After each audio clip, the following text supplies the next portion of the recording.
Next one is, I have so many examples, but we don't have time. RF propagation examples. So how to see the propagation of RF signal. I'm just running this code. Once we run, I will say you what is the in the code as well as the output.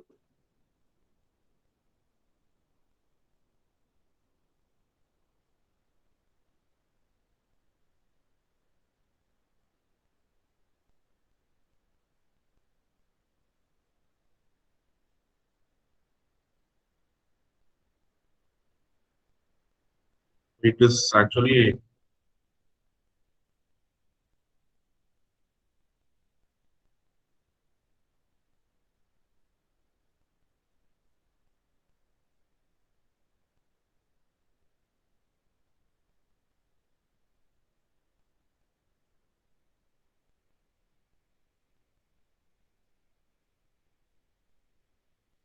running.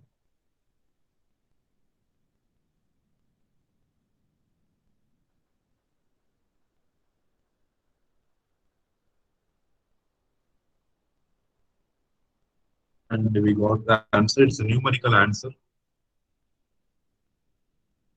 It will code is considering see all the parameters of RF propagation. When a signal is propagating in free space, you have first thing is path loss that is considered.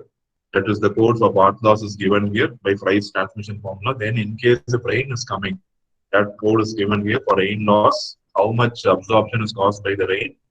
In case if you're having fog and cloud, so what is the absorption due to fog and cloud, that is given here. Absorption due to atmospheric gases, that is given here.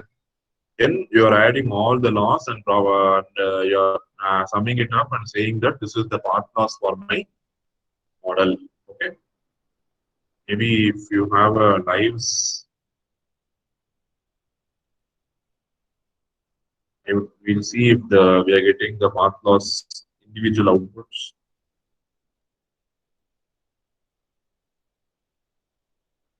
This is the path loss graph. As the kilometers is more, you can see the loss is very, very high. This is the path loss. Then attenuation due to rain. So if it rains, what is the attenuation factor? You can see the graph, the light rain, extreme rain, heavy rain, and moderate rain.